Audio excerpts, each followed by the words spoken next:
I'm so happy to be here. Hello, Minnesota Northwoods Conference. How you doing tonight?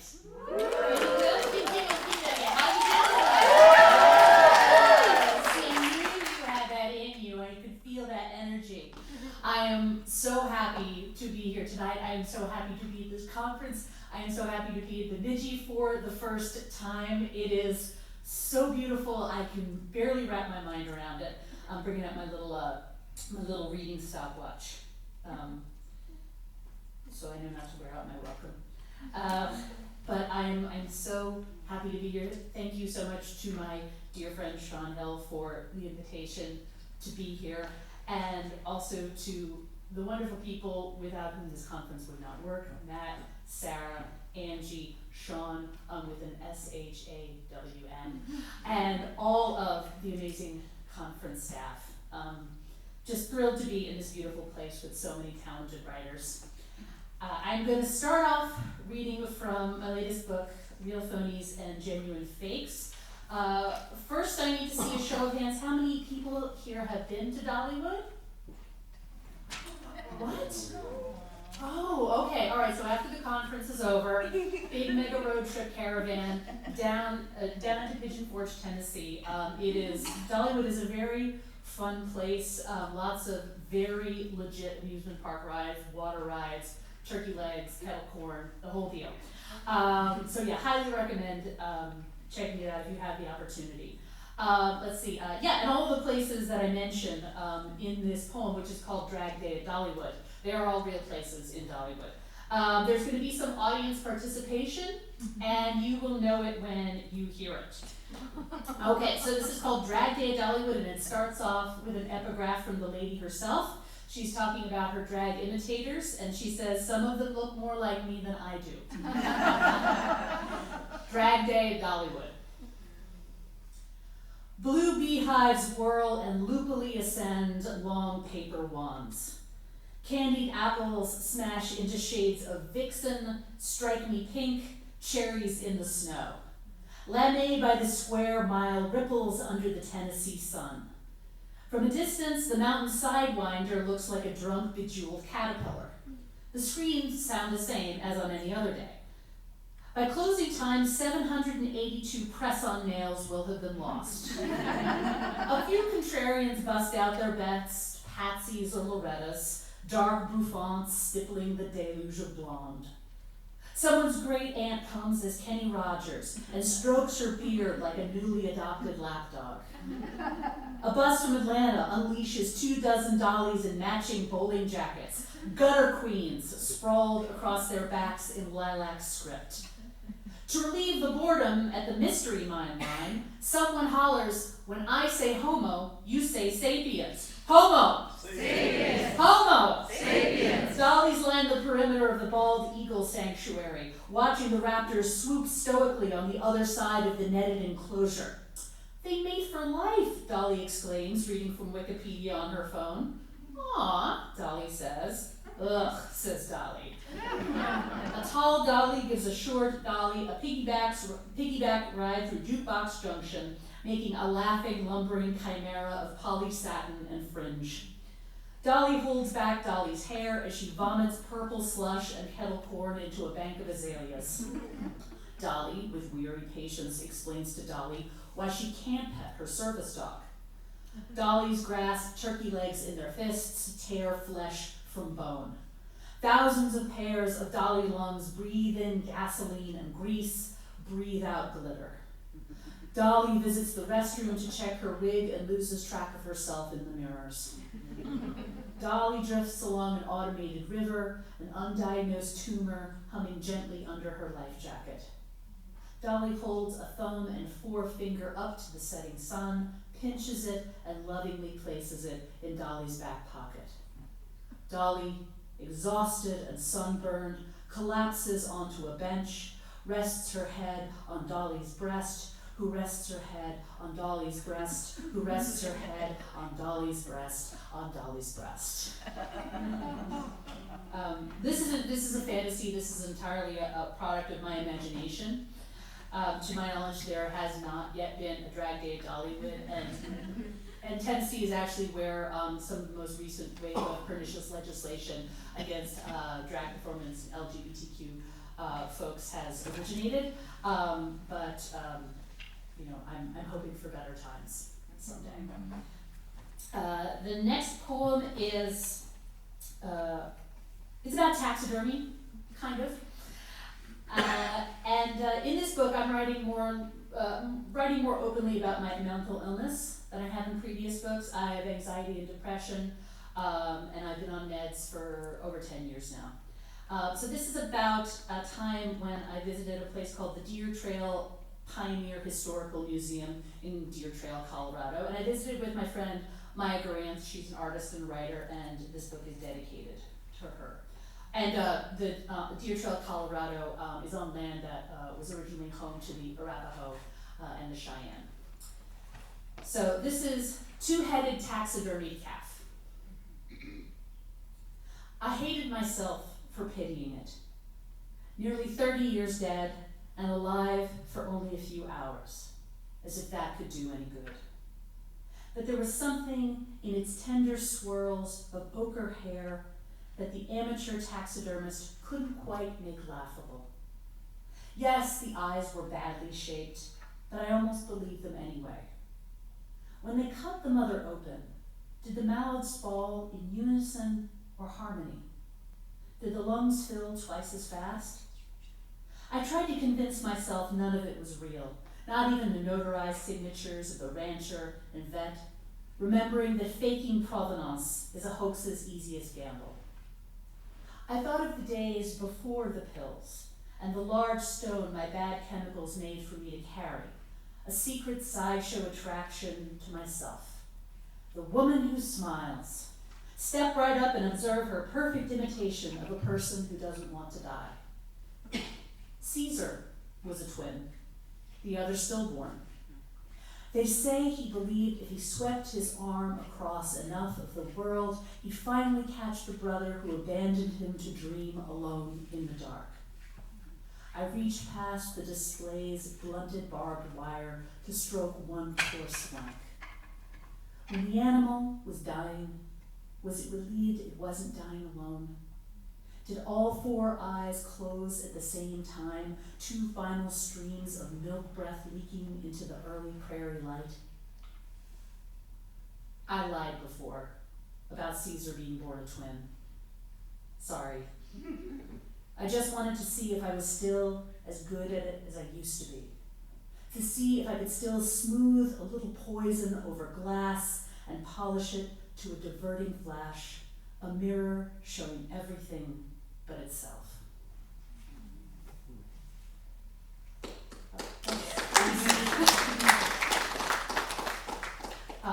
So this book I'm reading from Real Phonies and Genuine Fakes. In various ways I explore illusion, optical illusion, forgery, plagiarism, all various kinds of trickery. This next poem is about magicians. And it's from a book that I read about magicians called Jim Steinmeyer's, the author's Jim Steinmeyer, and the book is Hiding the Elephant, How Magicians Invented the Impossible and Learned to Disappear. And I found that I'm sort of less interested in how illusions are done and more in what kinds of people dedicate so much time and energy to doing these sorts of things. So she's very curious about the personalities of magicians. In this poem, I use the word cenotaph. That's a monument to someone who's buried elsewhere, especially when commemorating people who've died in war. So the Vietnam Veterans Memorial Wall in DC, that's an example of a cenotaph. Okay.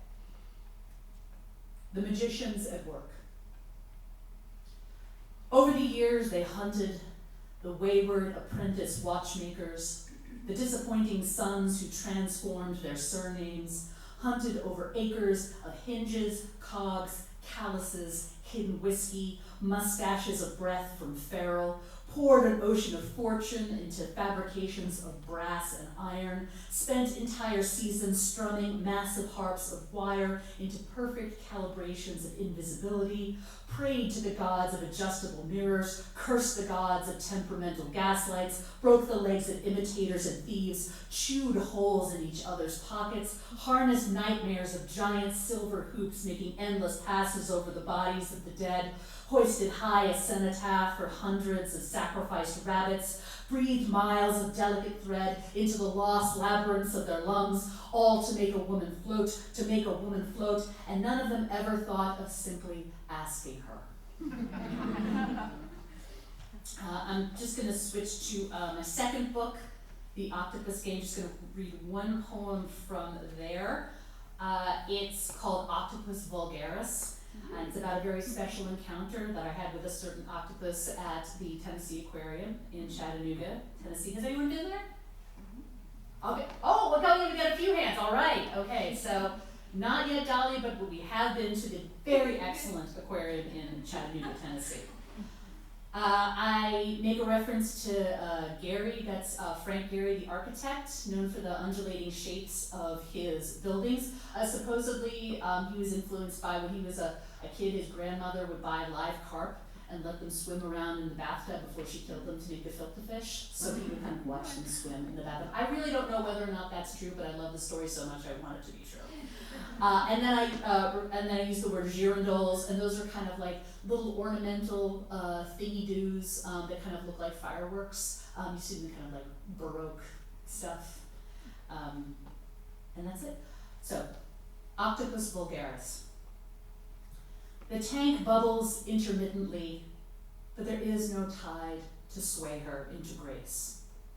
Turn, and in your peripherals there's a sudden flex, a time-lapse lily blossoming into your blind spot. Trebled as if by volition, now spread against almost the entirety of the glass, she obscures her habitat and commands you to the entirety of herself, her self-tossed parachute of cream and coral. But no, she can never know fully the spectacle of her fullest extension, her underside a mystery only glimpsed in wall-eyed glance, rather than the awesome totality now riveting you before the tank's illumined peep show, overshadowing the static girandoles of attendant anemone and starfish. Blue-blooded, three-hearted hedonist, she arches into Gehry porticos against the thick plate addled by green neon, plots for the hour when she'll heave herself out during the night shift, gorge herself on the neighboring scallop habitat. Admit it. Her splay and sprawl has made you blush. Just looking, you think, as if such an enterprise were safe, as if she were not the pupil Pandora she is, who can open a jar if only you'll teach her. And that's true, octopuses can be taught to open jars. Put the jar in front of them, you put the food in, you put the lid on top of the jar, you show them that it screws off, and they catch on very quickly, which is why they're going to rule us all someday. Just trying to do my part to make sure they spare me. I'll do what I can. This is a newish poem. It was originally published in the Cortland Review, and it's called My Fertility. Admittedly, I've never tried, so I don't even know if it's there. But it'd be just like me, wouldn't it, to waste something for which so many of my friends have suffered, have longed. I'd give it to them happily, though, the oiled golden bowl of it. Something so ancient about that word, suffering. You can almost see the knitted shawl being pulled over the woman's bowed head. Sometimes a woman's body seems full of nothing but the nose the world has dropped into her like dull black coins. Her smile, whatever she's learned to build around the rage. So I suppose it's true after all. There is something growing within me, and daily.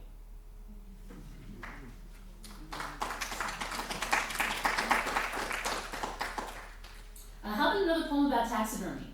Yes? Okay, great. It's an easy sell. So this is a poem based on a wonderful book I read by Melissa Milgram called Still Life Adventures in Taxidermy. Wonderful different chapters all about her explorations into the world of taxidermy. And so this poem specifically comes from the chapter where she goes to the World Taxidermy Championships, which are in Illinois. Go figure. And so there's a specific category within the World Taxidermy Championships called recreations. And so here's the excerpt from the World Taxidermy Championships rulebook. Recreations are defined as renderings which include no natural parts of the animal portrayed. For instance, a recreation eagle could be constructed using turkey feathers, or a cowhide could be used to simulate African game. In the poem, I quote a poet, and it's Marion Moore, and I think that's all you need to know. So this is Mating Call of the Recreation Panda. Cleanliness is my only real fault. I could have done with a little faux shit yellowing my rump, something to make it seem like the bamboo I'm chewing will end up somewhere. I bear the bodies of 17 grizzlies on my back alone, peeled, dried, Clairol dyed, and quilted into the whole of me. I know that my ears were done with great tenderness, and one quiet evening, my maker even briefly held one in his mouth. That I have no memory is hardly his fault. I'm not even a ghost, since this requires both life and death as precedent. Says the poet, what is more precise than precision? Illusion. I am more precise than the clockwork of your own expiring mitochondria. Come closer. Try to guess the provenance of my claws. Gently blow the dust from the smoked snifters of my eyes. Imagine from what or whom your own body could be collaged, whose lips could be stitched into an homage of your smile. Take my lie in your arms.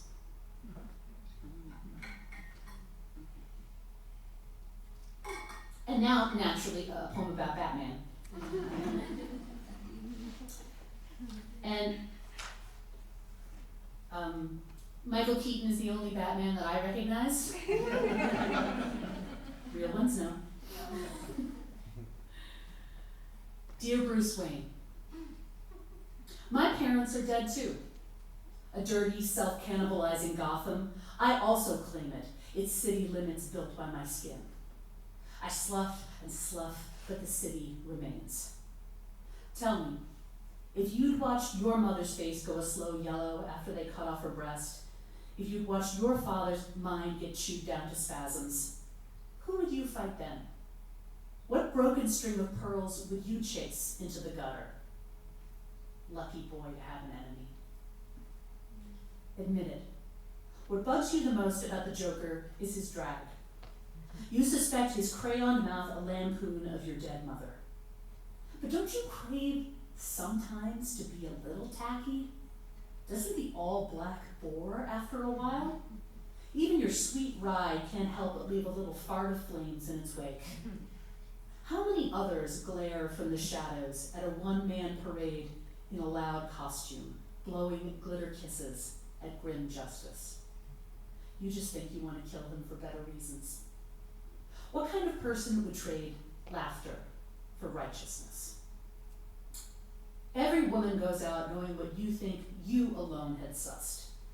The world is a dark alley hiding a gun in its mouth. It has more than enough reasons to make you cover your face. The moon waxes, the bruise rains. Every woman is Batman.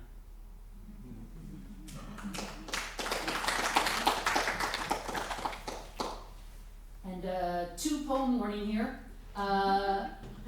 This next poem, I like to say this is the poem that's going to get me kicked out of the Poets Union, because the title is The Poet Who Does Not Believe in Ghosts. And like that's one of the few jobs we have, right, as poets, is to believe in ghosts and strum our mandolins. And There's a moment in this poem when the speaker addresses God, and God briefly answers. I'll try to modulate my voice so you can hear that, so just listen for the voice of God. And this is for my late friends Craig Arnold and Jake Adam York. The poet who does not believe in ghosts walks through the darkened house and knows she's alone. The groans in the pipes are not secret communiques meant for her deciphering. The gnashing of the floorboards is just old wood badly joined. There is no century-old vengeance reaching out for mirrors, no floating ethereal feet advancing over the bedroom's threshold. The branch tapping against the window is a branch tapping against a window. It is not that she has no fear or that she is stubbornly logical. She believes death is God's apology for suffering, a promise that the deepest human pain will never be eternal. The sudden cataclysms of the brain, the helplessness of search parties, children savaged, watching one's beloved go mad, the slow betrayal of the body. It is death, and not the rainbow, that is God's covenant with mankind. So you won't set us back upon the earth afterwards, transparent and helpless, singing out our griefs as we move empty chairs about in empty rooms? No, I would never. So let her make her unpoetic way through cobwebs and past unsettled curtains. Let her be content that her mother, her father, are not disturbing the genealogies of attic dust. The friends she's outlived are not circulating damp manifestos in the basement's shadows. They do not need her to solve anything, are not writing her letters to which she owes replies. Let her be content that she is completely unnecessary to her beloved dead. And this last poem is called Because My Grief Was a Tree. And thank you so much for being here. I'm happy to be here with you. Because my grief was a tree, it forgave the dog that pissed on it. It moderated quarrels between the stones. It had a few knots that looked like a weeping face. It had a few knots that looked like a laughing face. It never stopped grasping the earth. It was badly tuned by the wind. It grew inedible fruit. It grew fruit that fed the worms magnificently. It held a yellow newspaper on its head for 7 months. It felt the rumba in a squirrel's chest, pressing against it. It wore a gash from when my friend was drunk and stupid. It looked up at the geese in their lofty arrows. It looked up at the geese in their trombone-heavy operettas. It looked up at the geese and wished them all good shoes. It stretched its arms wider every year. It waved its dozens of dark hats over the grass. Thank you.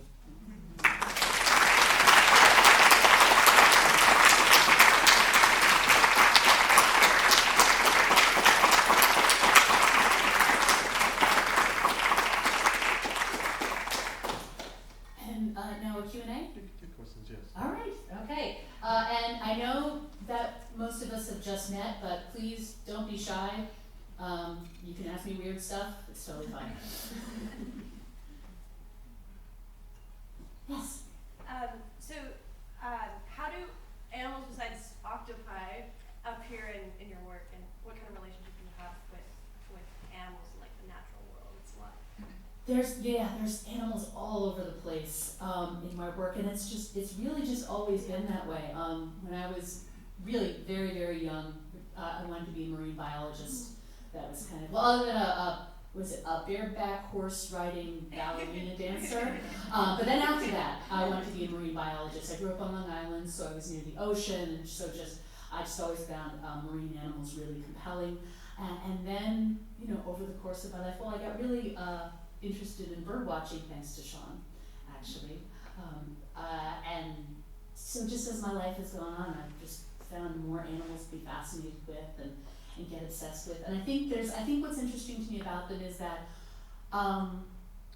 they're so utterly themselves. There are ways in which they are totally unknowable, and yet we can't help but kind of project our own ideas onto them. It's kind of almost impossible to do. And so even as we're kind of sort of struggling to write about animals in a way that seems authentic and accurate, we're still always going to attach all these ideas to them. And so I find myself really interested about that. Thank you.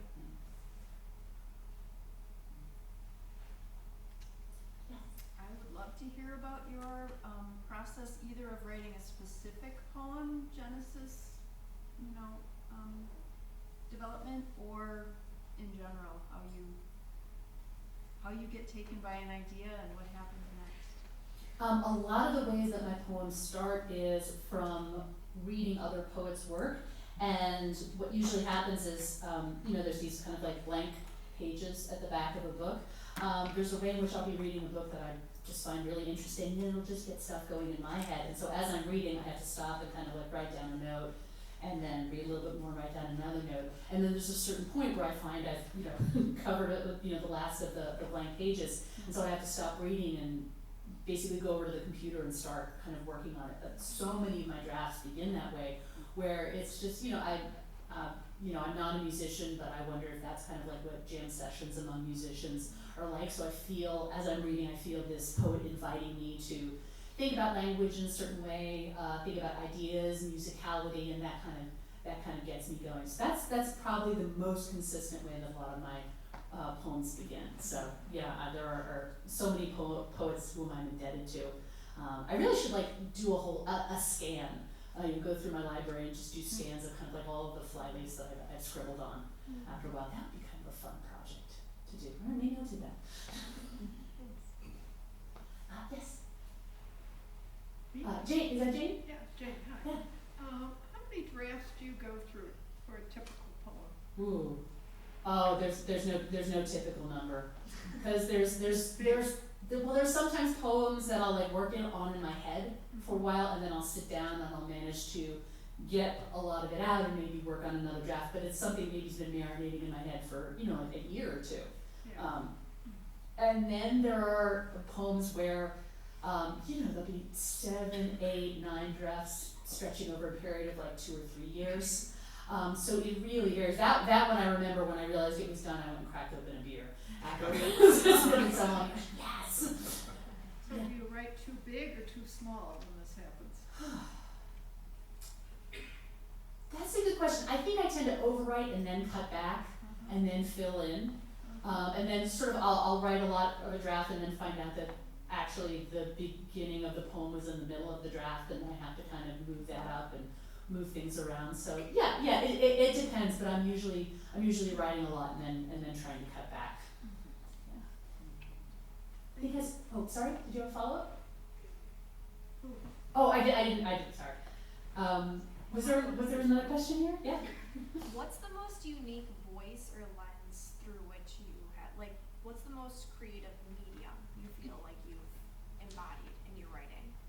Can you talk a little bit more about what you mean by that? Yeah, so you wrote from the perspective of a tree, someone journaling to Batman.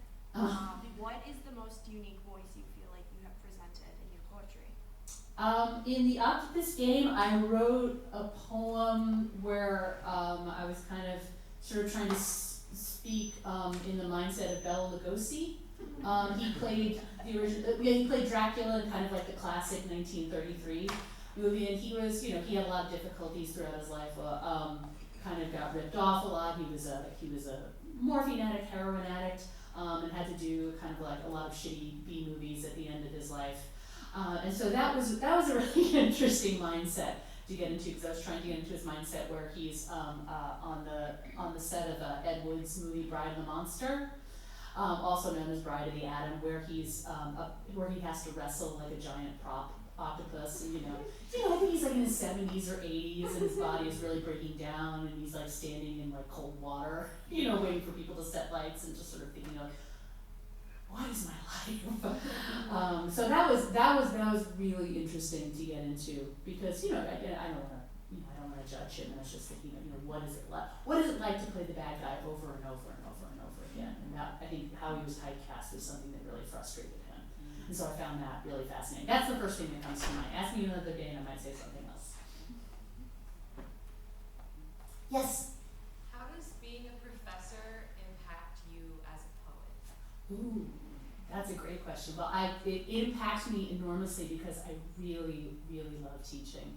I always have, and being able to talk about poetry with my students just brings me endless joy. Watching their discoveries with poetry, which in prompts my own discoveries with poetry, watching them get excited about something, watching their work grow over the course of a semester, over the course of several years when I work with them. It's just, it's just a constant reminder of, how much I love writing, and, how incredibly exciting it can always be. I haven't gotten bored yet. And so, and there's just this wonderful kind of communal aspect of people getting into a room together and discussing their experiences reading and writing, because there's these ways with reading and writing where we may practice in isolation, but I think we really make wonderful discoveries when we get together in community, like we're doing this week.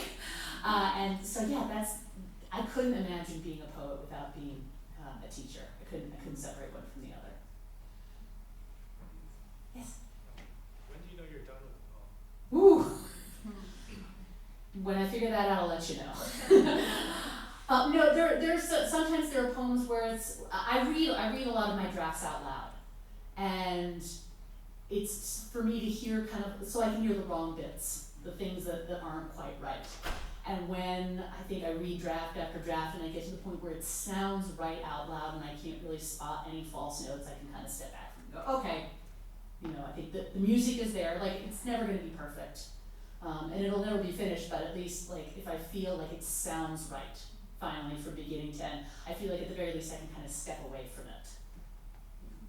Or run away from it. Yes? Do you have an editor or someone whose opinion you value that you bounce things off of? Absolutely, yeah. My partner is also a poet. His name is Brian Barker, and we read each other's work. And so, it's a really easy way to have just a live-in editor in your house. I pay him the sandwiches. You pay him? Yeah. And I read his work too. And we've known each other for so long and know each other's influences and who we're reading and kind of like what we do want to say and what we don't want to say. So, it's a very handy way to. But also the thing is that I also won't give him something because I know he knows my work so well, and I know he knows my work so well. I'm not going to give him something if there's a line where I'm going to go, oh, he's going to call bullshit on that line. And so, it makes me work a little bit harder because we've been together so for long, so he can kind of spot all my feints and ticks and things like that. So it keeps me honest also. Yes? I really loved your work, and I was particularly struck by the poem Fertility and the one about the polar bear. And in particular, I just thought you just captured rage so well in both of those pieces, the rage of being a woman in a patriarchy and the rage of the lie and the kind of grotesque practice of, what was that called, reconstruction? Oh, recreations. Recreations. Yeah. And I just wondered what you had to say about capturing rage as a poet. That's a great question. It's funny because I was just talking with the workshop today, and I was talking about the fact that I'm struggling to write more poems about joy and celebration and friendship. But at the same time, I realized, I am trying to write more poems about anger and about rage. Because rage can be productive. Anger and rage, if they move you to action, if they move you to connect with someone else who has a similar kind of rage, it can be very cleansing. So and especially I'm interested in kind of expressing my rage as a woman, as a queer person, as a human being. It's kind of what I feel is a new area in my work that I'm thinking about and I'm making more space for. So I'm really curious to see where it goes. Yes.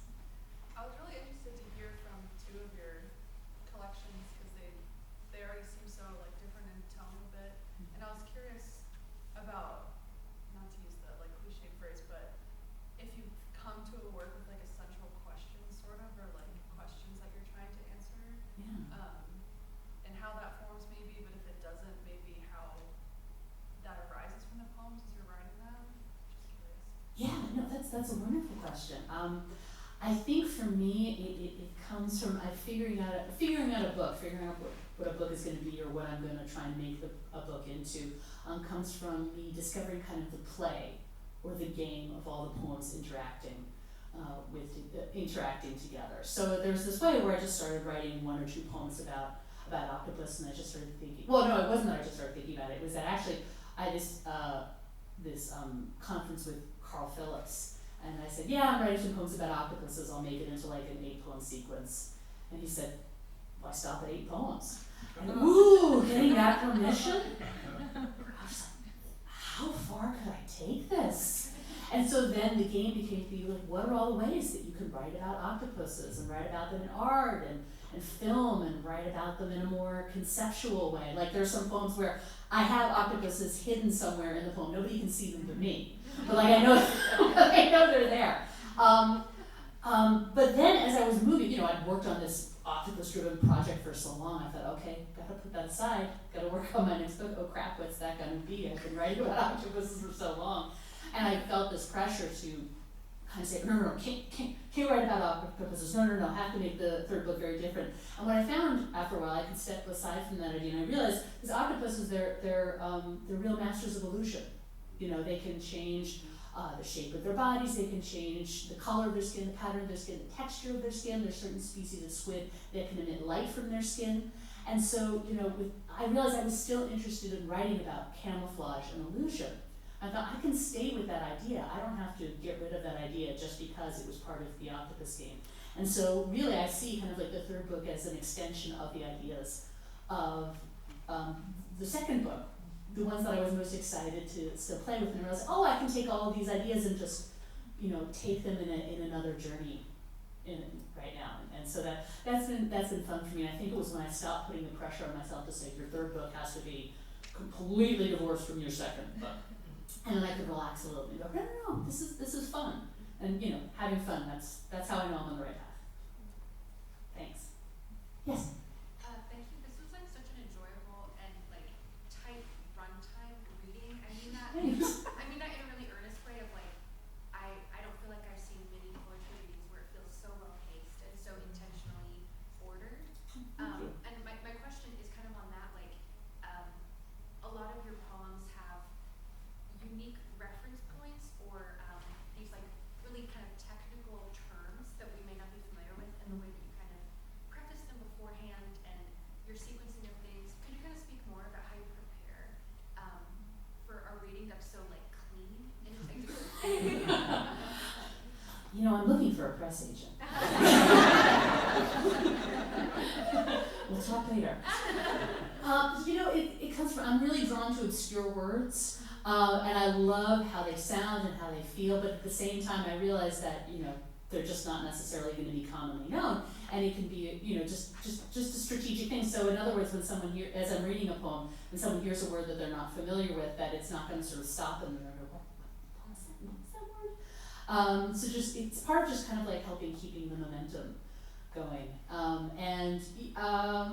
I think just, I did a lot of choir training, choral training, vocal training when I was a kid. I went to a school with a really intense music program. So I guess being thoughtful about how to arrange your time in front of an audience, that's something that, was just, really always a part of kind of my high school. I mean, music was kind of our sports. Music and performance and theater was kind of very, very intensely stressed. So I think that may just be something that was just really embedded in me from a very young age. So does that answer your question? Yeah, I love it. Thank you so much. Thanks. One last question. One last question? Yes? First, I'm trying to think about returning to poetry a little bit after not writing, classic poetry for a long time. And I'm really interested in prose poems or free verse, and I'm wondering if you could talk a little bit about how you, what a line break does for you, what you think it's doing, on the page, maybe just how you think about line breaks. Yeah. I love line breaks because it's like it's like you're getting 2 lines for the price of 1. When you can break a line and it seems like you're saying one thing, and then say the enjambment takes you over to the next line, and the rest of the phrase realizes that, makes the reader realize that you were saying something completely different, or something weirder, or darker, or funnier. So I like the misdirection of the line break, and how you can kind of have, you know, sometimes just your image floating on a line and isolated in a way that just, you know, it's almost like putting a little frame around it, like even if your sentence is going to continue for a few extra lines as well. And I think it's just a wonderful way, I think, to, and I mean this in the most benevolent way, to control your reader. Or maybe I don't mean it benevolently. But it's really, it's a way, you know, to control how your reader's eyes are moving, when they rest. It can even create, I think, productive moments of confusion for your reader. So I think it's just, I just love all the strategies, the poetic strategies that the line break embodies. Does that answer your question? Yeah, thank you. Thanks. All right, well, thank you again so much. Thank you for your wonderful questions.